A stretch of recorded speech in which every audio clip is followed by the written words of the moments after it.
कि पहले केवल सरकारी स्कूल के बच्चे उस स्कूलों में एंट्रेंस दे के आ सकते थे। उसके अंदर उन्होंने प्राइवेट स्कूलों के बच्चों के लिए भी 50% सीट पर उनके लिए भी उन्होंने एंट्री खोल दी। ईडब्ल्यूएस का क्राइटेरिया तो 8 लाख है, लेकिन एससी एसटी और ओबीसी का जो स्कॉलरशिप का क्राइटेरिया है वो केवल 2.5 लाख है। वो आज तक नहीं बढ़ा पिछले 12-13 सालों में। और 3 साल में एससी पे कितना बजट खर्च हुआ उसको देखेंगे तो आपको पता लगेगा वो बहुत बुरी तरीके से डिक्लाइन है। लेकिन बीजेपी की सरकार ने जय भीम मुख्यमंत्री प्रतिभा विकास योजना को पूरी तरीके से बंद कर दिया है। उनको झूठे वायदे करने वाले, झूठे सपने दिखाने वाले, भ्रष्टाचार खत्म करके लोकपाल लाकर काला धन वापस लाने की बात करने वाले आज कहां हैं? और जिन लोगों ने कहा कम बोला ज्यादा, आज वो कहां हैं? नमस्कार साथियों। मैं आपको बताता हूं कि दिल्ली की जनता के साथ कांग्रेस की सरकार ने क्या किया और आम आदमी पार्टी की सरकार ने क्या किया और भारतीय जनता पार्टी की सरकार ने क्या किया। दिल्ली के अंदर दिल्ली की सरकार ने गरीब बच्चे सरकारी स्कूल जो प्राइवेट का खर्चा नहीं उठा सकते थे उनके लिए राजकीय प्रतिभा विकास विद्यालय बनाए ताकि वहां से गरीबों के बच्चे भी पढ़कर आगे बढ़ पाएं।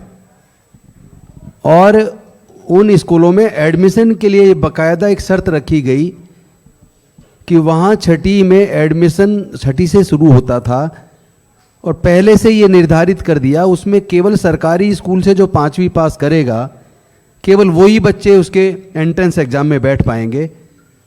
तो सरकारी स्कूलों से गरीबों के बच्चे भी एग्ज़ाम पास करके राजकीय प्रतिभा विकास विद्यालय में आए। और आप रिकॉर्ड उठा के देख लीजिए, इंजीनियरिंग, मेडिकल, मैनेजमेंट, लॉ, उन तमाम प्रोफेशनल कोर्सेज में प्रतिभा विकास विद्यालय दिल्ली सरकार के कांग्रेस के बनाए हुए उन स्कूलों से बच्चे निकलकर doctor, engineer, scientist, professor, advocates, जजेस बने। लेकिन आम आदमी पार्टी की सरकार ने उन स्कूलों का केवल नाम परिवर्तित किया। उन स्कूलों का नाम जो doctor Ambedkar school of excellence किया और एक बहुत बड़ा जो घोटाला उन्होंने उसमें कर दिया कि पहले केवल सरकारी स्कूल के बच्चे उस स्कूलों में एंट्रेंस दे के आ सकते थे। उसके अंदर उन्होंने प्राइवेट स्कूलों के बच्चों के लिए भी 50% सीट पर उनके लिए भी उन्होंने एंट्री खोल दी। अब आप बताइए, जो बच्चा प्राइवेट स्कूल से पढ़ रहा है और एक बच्चा गरीब सरकारी से पढ़ रहा है, तो दोनों बच्चे जब वहाँ एंट्रेंस एग्जाम देंगे तो वहाँ क्या सरकारी स्कूल के बच्चे आ पाएंगे या फिर प्राइवेट के आ पाएंगे? इस तरीके से एक तरफ तो उधर आम आदमी पार्टी की सरकार ने दिल्ली के गरीब लोगों के लिए, केवल एससी एसटी नहीं बल्कि दिल्ली के तमाम गरीब बच्चे जो प्राइवेट का खर्चा नहीं उठा सकते उनके साथ धोखा किया। और उस धोखे को और आगे बढ़ाने का काम आप जानते हैं भारतीय जनता पार्टी की सरकार ने कर दिया। उन स्कूलों का नाम जो school of doctor Ambedkar school of excellence रखा था, उन्होंने केवल क्या किया, उसका नाम बदलकर अब सीएम श्री कर दिया। यानी बीजेपी उससे भी आगे निकल के, उनको तो वैसे भी डॉक्टर अंबेडकर से ही नफरत है, इसीलिए उन्होंने नाम ही बदल दिया। और केवल इतना नहीं, एक तरफ कांग्रेस के टाइम पर scheduled caste component plan fund के माध्यम से दलितों के, एससी एसटी के बच्चों के लिए, ओबीसी के बच्चों के लिए अलग अलग तरह की योजना बनाई और special component plan fund for scheduled caste, special component plan for scheduled tribes जो कांग्रेस की सरकार ने बनाया था, उस सरकार के माध्यम उस फंड के माध्यम से उनको इतना स्कॉलरशिप मिल जाता था कि उस स्कॉलरशिप से पैसे से ही लोग अपनी इंजीनियरिंग की, मेडिकल की तमाम फीस देकर लोग हायर एजुकेशन प्राप्त कर लेते थे। लेकिन और आप देखिएगा कि एक समय कांग्रेस की सरकार में जो इनकम क्राइटेरिया 2,50,000 किया, अब आप देख लीजिए कि 11 साल 12 साल केंद्र में सरकार को हो गए और दिल्ली में भी सरकार को बदले हुए 13-14 साल हो गए।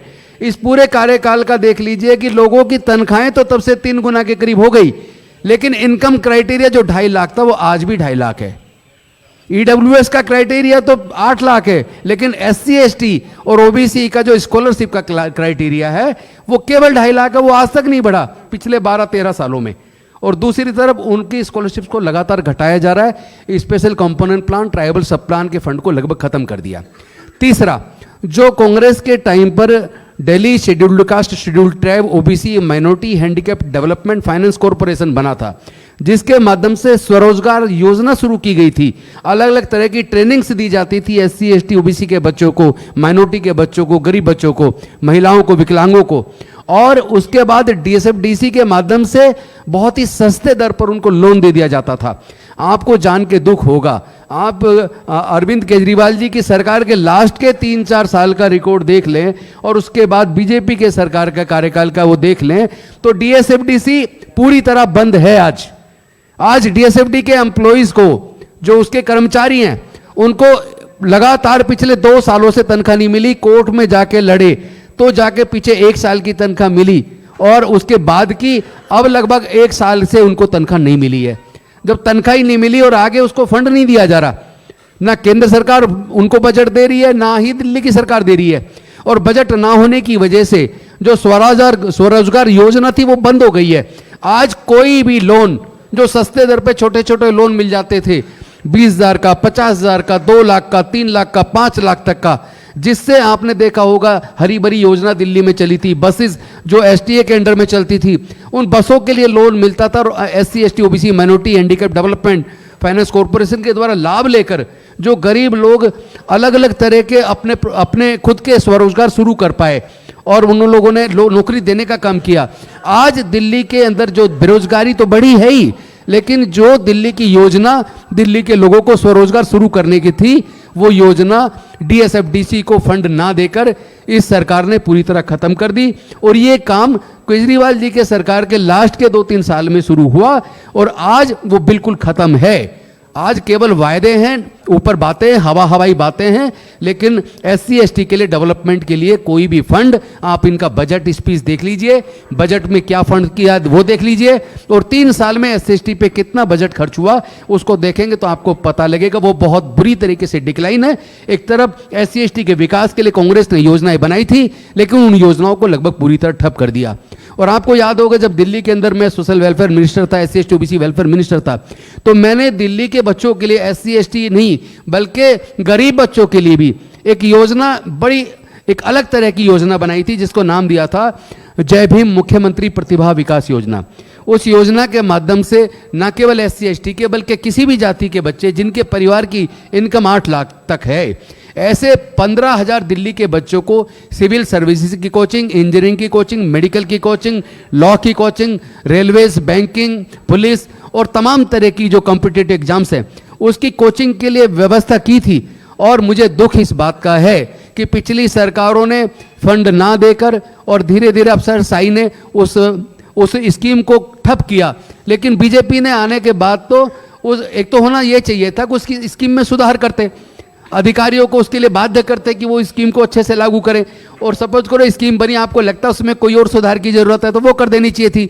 लेकिन बीजेपी की सरकार ने जय भीम मुख्यमंत्री प्रतिभा विकास योजना को पूरी तरीके से बंद कर दिया है। आज कोई योजना बच्चों के लिए कोचिंग के लिए है, उन्होंने घोषणा की थी हम 15,000 रुपये साल कोचिंग के लिए देंगे। मैं पूछना चाहता हूँ 15,000 में कौन सी कोचिंग हो जाएगी भाई? आप सब लोग बताइए, पत्रकार बंधु बताइए, पूरे देश के लोगों के सामने मैं ये रखना चाहता हूं 15,000 रुपए में देश में कौन सी कोचिंग है जिस कोचिंग को लेके डॉक्टर, इंजीनियर, साइंटिस्ट, प्रोफेसर या लॉ की डिग्री या कोई मैनेजमेंट की डिग्री, बी आर्किटेक्ट की डिग्री, कौन सी डिग्री की कोचिंग है जो 15,000 रुपए में हो जाएगी? ऐसा कौन सा कोर्स है जो 1 महीने के अंदर हो जाएगा?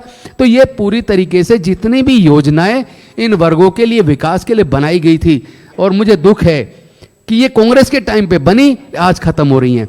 दिल्ली के अंदर कम से कम 45 जे कॉलोनीज हैं जिनके पास जो लोग झुग्गियों में रहते थे, मेजोरिटी में उसमें एससी एसटी ओबीसी माइनॉरिटी के लोग रहते थे। एक दिल्ली की वो कांग्रेस की सरकार थी जिसने उन गरीब लोगों को उनकी झोपड़ियों से निकालकर उनको 22-22 गज के प्लॉट देकर प्लॉट का मालिक बनाया, मकान उनका बनवाया, उनके लिए आगे बढ़ने की व्यवस्था की। एक आज की बीजेपी की सरकार है जिसने उनके मकानों को तोड़ दिया है, उनको लैंडलेस कर दिया, घर से बेघर कर दिया। तो ऐसे हालात में आप देखिए वो लोग जो केवल फर्जी दावे करते हैं, उनके दावों में और उनके बोलने के क्रियान्वयन में कितना बड़ा अंतर है, इस बात को दिल्ली के लोगों को समझना पड़ेगा। तो अब धीरे धीरे दिल्ली के लोग कांग्रेस के टाइम को याद कर रहे हैं, और मुझे लगता है कि दिल्ली के लोगों को तय करना पड़ेगा। उनको झूठे वायदे करने वाले, झूठे सपने दिखाने वाले, भ्रष्टाचार खत्म करके लोकपाल लाकर काला धन वापस लाने की बात करने वाले आज कहाँ हैं, और जिन लोगों ने कहा कम बोला ज़्यादा आज वो कहाँ हैं। और ये भी समझना पड़ेगा कि हमें निष्पक्ष रूप से, कोई भी केवल पार्टी की बात नहीं, निष्पक्ष रूप से जो जनता के लिए काम करे उनके साथ हमें खड़ा होना चाहिए। और मेरी पत्रकार बंधुओं से भी निवेदन है, मीडिया से निवेदन है, कम से कम जो सच है उसको लोगों को दिखाइए, सच सामने आना चाहिए। अदरवाइज एक सरकार जनता के अधिकारों का हनन करती जा रही है, डेमोक्रेसी को पूरी तरह वीकेंड करती जा रही है, इलेक्शन कमीशन सहित तमाम संवैधानिक संस्थाओं पर कब्जा कर लिया है, और उसके बाद आपकी चुप्पी कहीं ना कहीं देश के प्रजातंत्र और संविधान को खत्म कर देगी। Thank you very much.